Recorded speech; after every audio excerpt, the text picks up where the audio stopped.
여러분 안녕하십니까. 강신업 변호사입니다. 법 왜곡죄가 시행된 지 이제 한 달이 됐는데요. 지금 고소 고발 당한 사람만 100여 명이 넘는답니다. 법관, 검사, 경찰 가리지 않고 무차별적인 고소 고발이 이루어지고 있습니다. 자, 그러자 판사, 검사, 경찰 할 것 없이 이제 방어적으로 업무를 수행할 수밖에 없다. 꼬투리 안 잡히는 그런 어떤 업무를 수행할 수밖에 없다라는 얘기가 나오고, 이것 때문에 이제 사실은 말이죠, 앞으로 수사가 우측되는 거 아니냐, 그리고 또 기소라든지 재판이라든지 모든 것이 우측되는 거 아니냐라는 얘기가 나오고 있습니다. 관련 소식 빠르게 전하겠습니다. 직역별로 보면은 법관이 39명, 경찰관이 38명, 검사가 34명, 검찰사관이 4명, 총 118명이 고소 고발을 당했다는 겁니다. 대검찰청에 접수된 법 왜곡죄 관련 고발 고소 사건도 지난 3월 한 달 18건으로 파악이 됐고요. 공수처에도 또 18건의 고소 고발 사건이 접수가 됐다는 겁니다. 사람으로 따지면 100명이 넘는다는 겁니다. 법 왜곡죄는 법관, 검사, 경찰관 등 이 사람들이 법을 왜곡해 적용하거나 증거를 인멸, 조작할 경우 10년 이하의 징역이나 자격정지에 처하도록 규정하는 내용을 담고 있습니다. 법 시행 당일 조희대 대법원장이 법 왜곡죄로 첫 번째 고발을 당하기도 했는데요. 그 이후에 부장판사, 검사 등등 많은 사람들이 고소 고발을 당하고 있습니다. 그런데 법조계 안팎에서는 말이죠, 재판 독립성과 사건이 위축될 수밖에 없다는 우려가 나오고 있고요. 재판 결과에 불만을 품은 당사자나 사건 관계인의 보복성 고발이 이어질 경우 수사와 재판 과정에서 소신 있는 결론을 내리기가 어렵게 된다는 지적도 나오고 있습니다. 서울고법의 한 부장판사는 앞으로 소신 있게 종래 판례대로만 할 수 있는 건지 걱정된다. 결과가 마음에 들지 않으면 문제 제기를 하게 될 텐데 재판이 독립성이 취약해지지 않을지 동료 법관들과 이야기를 한다라는 얘기를 합니다. 경찰 내부에서도 사건 처리 결과에 불복한 당사자들의 고소 고발이 이어질 경우 수사 동력이 저하되고 행정력이 낭비될 수 있다는 지적도 나오고 있습니다. 수사 결과가 마음에 안 든다는 이유로 고소 고발이 남발되면 일상적인 수사 자체가 불가능해질 수도 있다. 경찰이 인사권의 면에서 정치권에 예속되어 있는 만큼 정치적 편향성이 또 다른 왜곡을 불러올 수 있다. 다시 말하면 정치권 눈치 보느냐고 법 왜곡할 수 있는 여지가 충분히 있고, 그러면 그거에 대해서 상대방은 또 가만히 있겠습니까? 자, 이제 무한 이제 보복이 시작되는 거죠. 법 왜곡죄가 사법부의 법 해석 권한을 우측시키고 검경 간 책임 다툼 등 부작용을 양산할 수 있는 만큼 제도 전반에 대한 신중한 검토가 필요하다는 학계의 의견이 나오고 있는데요.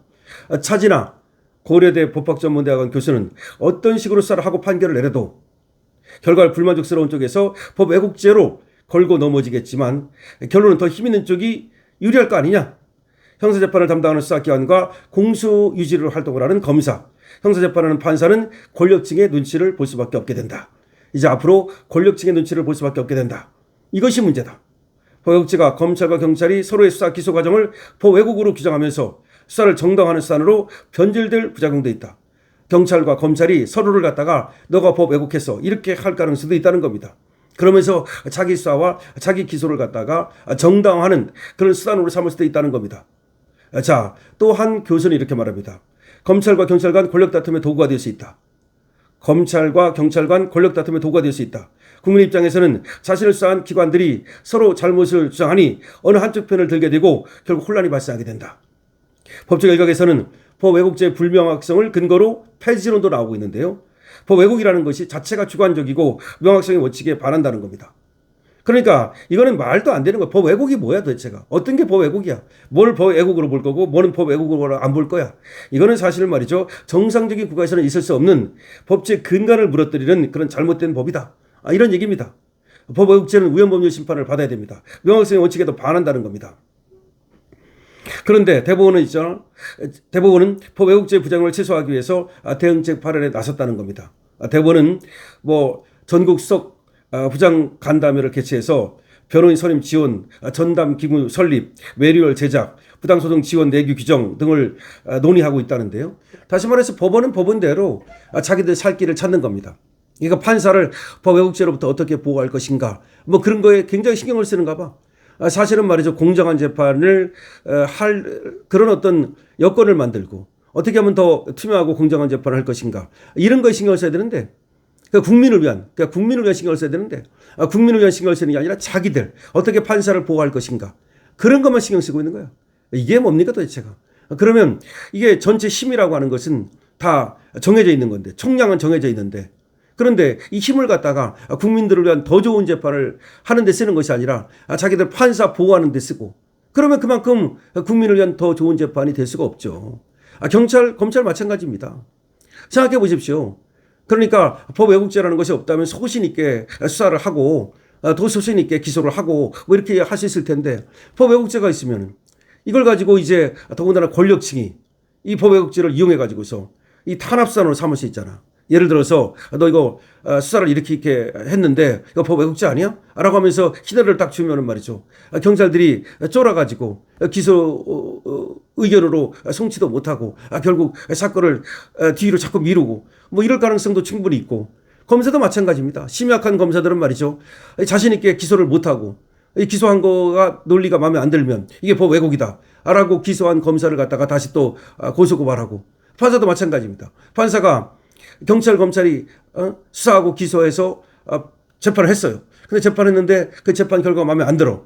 그럼 마음에 안 들면 바로 이것이 증거를 갖다가 빠뜨렸네, 또 증거를 제대로 판단 안 했네, 뭐 이렇게 하면서 또 법 왜곡죄라고 몰아붙이고, 그럴 가능성이 얼마나 있죠. 얼마나 많습니까. 자, 그러니까 여기서 중요한 얘기 하나 나왔어요. 무슨 얘기냐면 결국은 이 경찰과 검찰과 법원이 이제 눈치를 볼 텐데, 가장 많이 누구 눈치를 보느냐? 권력층의 눈치를 볼 거 아니냐는 거지. 정치권의 눈치를 볼 거 아니냐는 거지.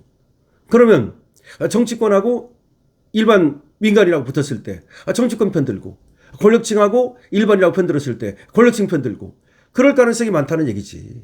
그러니까 결과적으로 정치권한테는 면죄부를 주고 일반인한테는 이건 그냥 넘어갈 것도 반드시 이건 또 기소를 해버리고, 이렇게 또 수사를 해가지고서 기소 의견으로 송치를 하고, 자신 있게 무혐의 처분을 못하고 정치권이 연계돼 있다든지 관련돼 있다든지 뭐 그러면 자신 있게 이거를 처리를 못하고 뒤로 마냥 미룬다든지, 그럴 가능성이 충분히 있는 거죠. 이 법 왜곡죄는 정말 잘못된 법이에요. 아까도 얘기했지만 뭐 명확성의 원칙 뭐 이걸 떠나서라도 이건 우연적 법률이야. 이런 법을 어떻게 만들 생각을 했는지 그 자체가 이해할 수가 없는 거야. 그러니까 결국은 민주당이, 저 여권이 검사하고 판사 손보겠다고 저런 법을 만든 거예요. 근데 경찰은 자기들은 처음에 거기 안 들어가는 줄 알고 좋아했다가 자기도 거기 들어간다는 거 알고서 경악한 거야.